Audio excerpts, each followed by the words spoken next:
Hey everybody, I'm Mike Baird. If you're into drum gear, or you're into reviews of drum stuff, or even if you're not into that but you like an interview with somebody I've worked with or known in the entertainment and music business, and maybe even a story about me in the music business, you're in Mike's Drum Cubby.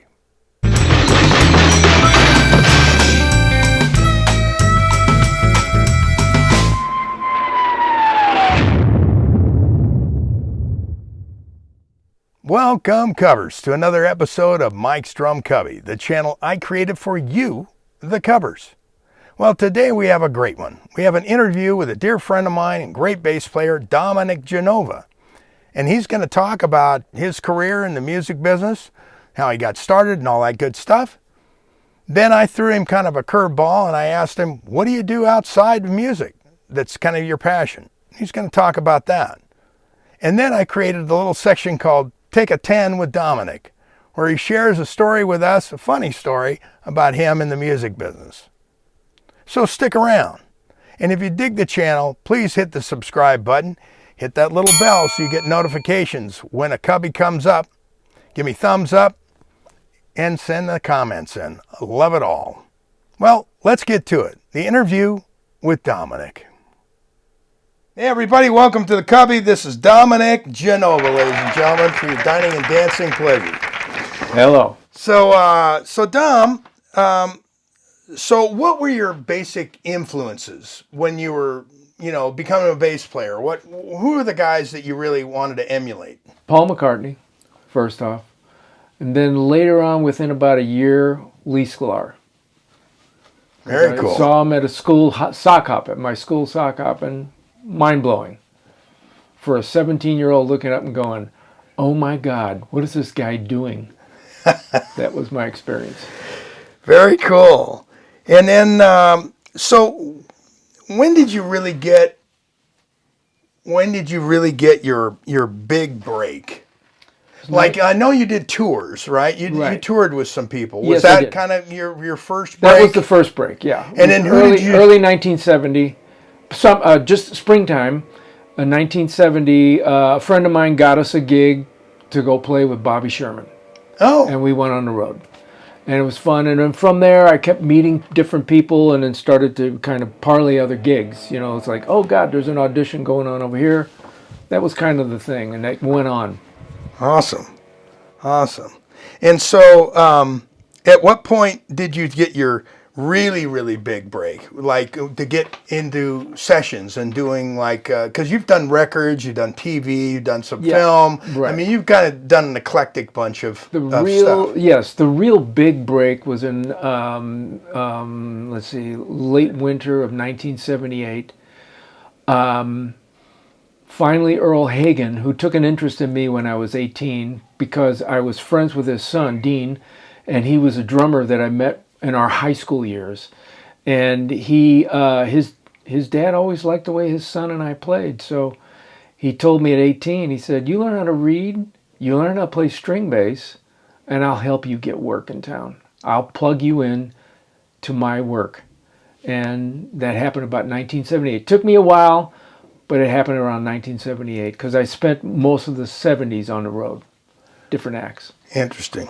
So you play upright, but I've known you from playing electric. Yeah, I'm an electric player that plays upright, and I still to this day consider it to be that, even though I'm playing more upright now.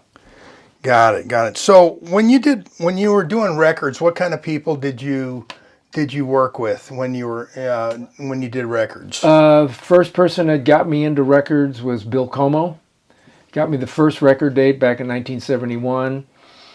And then I met Fred Tackett in 1973, and he started to connect me with some friends of his. I did that, and then 75 I was in this group called Charisma, and we did a bunch of demos and some tracks. Carlos Vega was a drummer at the time, Dave Garfield. And did some stuff for Olivia Newton-John because I worked with her on the road, and did a few things with Seals and Crofts in 1977. And then the TV thing started in 70. Right. So you were telling me the other day that you predominantly did lots of TV. You did records, but predominantly your career has been really in television, right? Yep. Mm-hmm. And then Earl Hagen was a composer for the people who don't know who he is. That Yeah. did what shows did he do? You know, he's had a long career, but famously in the '60s, he had Danny Thomas, Dick Van Dyke Show, and Andy Griffith, which was a big deal because that was a huge score. You know, the melody and the whole thing was a big deal. Ba-doom, boom, boom, ba-doom, doom, doom. Fantastic melody. But anyway, yeah, so that was kind of the thing, and he got me to do, he got Dean and I to play a main title, kind of a contemporary pop title for a show he was doing. They wanted to change the main title to more contemporary, so it was a show called Eight Is Enough, and that was the first show I did for him. Oh, wow. You know, you play live too, and you're still doing television now, right? Yeah. You still do some TV stuff now. Yeah. Mm-hmm. And so what would you say really is the difference between doing records and doing TV for you? Doing records, you've got time to develop a song. Doing TV, those are 3-hour calls, and you have a series of cues. It could be anywhere from 12 cues to 30 cues. And if you're going to do 30 cues in 30 minutes, sometimes that'll go longer. But you have to have it together. When the red light goes on, it's got to be it's got to be good. I mean, there'll be takes, but there's not a lot of takes in television. Whereas records, you can go for a lot of takes. And those are long days. So, but TV was a thing is quick. Got to be fast. Got to get your part. And I remember telling Earl early on, saying, you know, I just don't feel like I'm a great sight reader. He said, I don't need you to be a great sight reader. I need you to be fast to get it together by the time it gets to the red light. Quickly. Wow. Yeah. So it was great advice. So is there one that you prefer over the other, or are there certain things that you like about TV that's just different that you kind of dig over records, or what's your perspective on that? I got to do a few albums here and they were always fun, and I always wish it was more, but it never worked out for me. It just was, TV was the place where I was working all the time. And if I got called for records most of the time, there'd be a hole in time that I'd be able to do something. So if you had your preferences, would you? I mean, you've done a lot of TV, and I've done TV as well, and I like them both. I like records in both, but like you said, the time is the thing that you have with records that you don't have with TV. Right. But there's certain, like, you know, you're up against the wall with TV. Oh, yeah. And you got to bring it, like, right now. Yeah. You can't ponder, you know, what it is. Right. In your situation, when you do TV, do they write predominantly a lot of things out for you to play, or do they give you more of a guideline and let you kind of have poetic license to a point? Most of the time, stuff is written out, and there's a little bit of interpretation. But when somebody writes notes, I play the notes, and I play within bars. I make sure everything is even and together with all the accents and the phrasing. So that's part of the job. That is part of the job. Yeah. So another thing is, how did you learn? Because in television, and somewhat in records, but predominantly with television, at least that I've found, is how did you learn all these different styles to play? Well, you know, for us, because we're older guys, we played clubs. I played clubs a lot in the late 60s and a lot of the 70s. So I was playing all kinds of styles. I liked R&B and rock. And then, you know, I had friends that wanted to play jazz. So then I would bring out the upright and play jazz, or play jazz on electric. But so it just kind of got it. And you understand, you know, how to make it work in all the styles. And that's kind of where TV is at. You could be expected to play certain things. different styles. And you have to have an awareness. And, you know, sometimes it has to swing, sometimes it has to be straight A's, sometimes it has to be driving quarter notes, driving eighths, sometimes driving sixteenths. So you got to get it. You got to put it together and get her done, you know, that type of thing. So On some of the sessions, like the current stuff that you're working on, what would that look like for us? well, right now I'm doing mostly a Family Guy and American Dad. Everything's written out. Rarely if there's any chord changes above. And then sometimes you'll have chord changes, but you have the notes too. So you can kind of tweak a little bit. But most of the time those notes work for what's going on with everything else that's going on above it. So since on some of these dates you were saying you're doing both, you're playing electric and you're playing upright. Yes. So how does that look? How's that transition going from an electric part to now you're doing stand-up string bass? Right. So usually when I'm playing stand-up string bass, most of the time in the stuff that I do, there's 3 other bass players. So I have a upright set up in the section, and then I have an area where the electric bass is. And I have to walk from one area to the other, and I've got seconds to get to. Most of the time, I don't always get to play. If I'm playing on electric, put the stuff down, get the music, go over to where it is, and it's not close. It's not like right next door to me. So I'm running over there, and I miss the first run through most of the time because they're working. And then I get over there, then I take a look at the notes, I take a look at the things, take a look at what's supposed to go on, and then you just bow the bass or pizzicato the bass, whatever it's written, and that's what it is. But everything's written out. It's not, there's no interpretation. It's interpretation, but it's like, you know, you might have bowings or something like that. But basically, the notes are there. That's what the composer wants. So Mike had asked me, are there other things you like to do besides playing music? And I said, yeah, man, I used to play a lot of racquetball for a long time, and it was one of my favorite sports. I like the idea of a racket and a ball. And the racket you're looking at is a 03 series Echelon, and it's just a great balance for my arm and my hand, and it's just a really good racket. So, would anybody like to guess the weight of the racket? Hit it!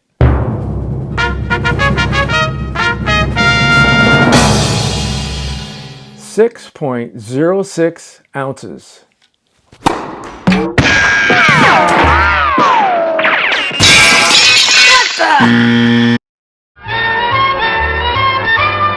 Take a 10 with Domenic.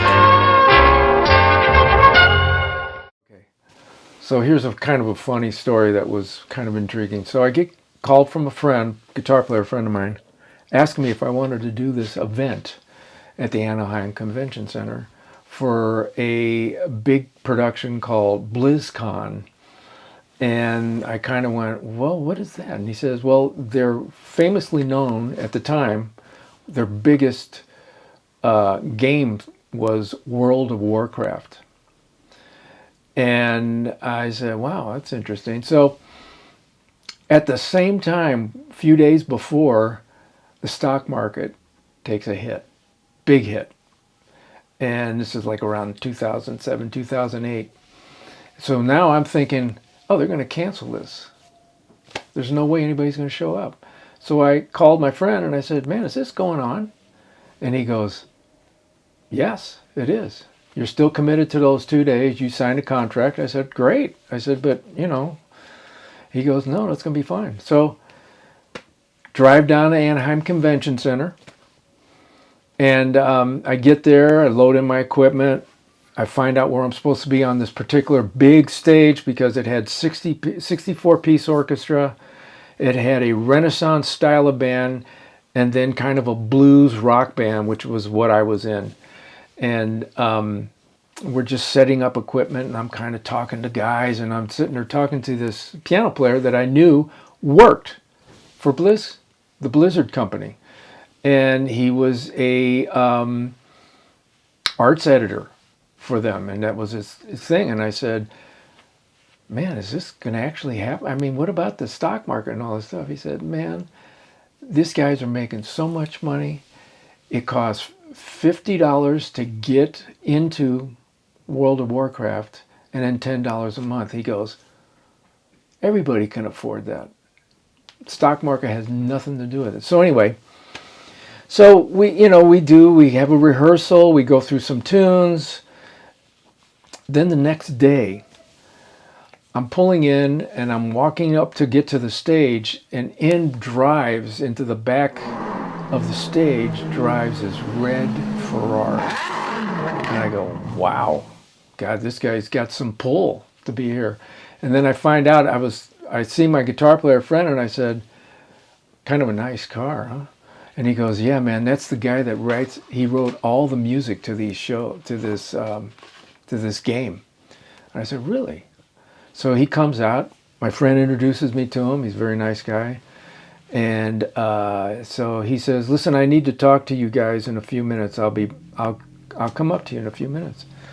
So, he sits there, he talks to my friend, and he asks him, he says, okay, I need to know some of your credits. I looked at your bio, I need to find some more for you. And he comes up, my friend, and he goes, oh, that's good.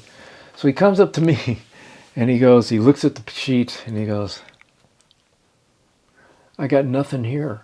And I went, but really? I said, he goes, well, give me something. He said, I see here you got Seals and Crofts. That's not going to work for me. Olivia Newton-John. Nah, it's not going to work for me. He saw a couple other names. He goes, man, these are old. He goes, come on, you got to come up with something. So I'm sitting there going, geez, all right. He says, well, what are you doing now? I says, well, I work in TV. I'm basically a bass player for composers. And he goes, well, what show are you doing? And I run my shows. And he's going, no. He says, come on, give me something. What are you doing that's brand new? I said, well, I'm doing the show called Family Guy. And he goes, really? And I said, yeah. And he goes, that's all I need. Just watch. So I'm going, God, what does that mean? Just watch. Okay, so comes time for the show. The whole Anaheim Convention Center is all about World of Warcraft. There's everything there. There's rooms with computers. There's game rooms. And where we're at playing is a 10,000 seat part of the Anaheim Convention Center. So when it comes time for us to play, the room is full. It's packed. People are piled everywhere on the sides, on the aisles. And so he comes through, he kind of does his thing, and he introduces the bands, and then he starts to go through the band. Then he kind of comes up, and then it's my turn, and I'm before the piano player and the other guitar player who are part of the BlizzCon. They're part of the scene. And he goes, and here, ladies and gentlemen, we have on bass, Domenic Genova. And he's the bass player on Family Guy. And the crowd goes nuts. And I just kind of looked at him, and he just kind of went, I just started cracking up. And that was the thing. It was a big deal that I had no idea.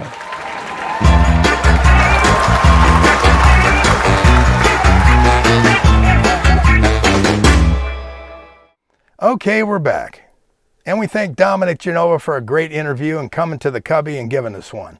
And we thank you, the Cubbers, for being subscribers and being a part of the channel. We love it. Anyway, you know the drill. If you dig the channel, please hit the subscribe button. If you're not a subscriber already, please click on the little bell so you get notifications when a new Cubby comes up.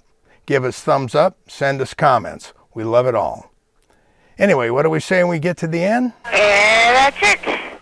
And we'll see you in a minute.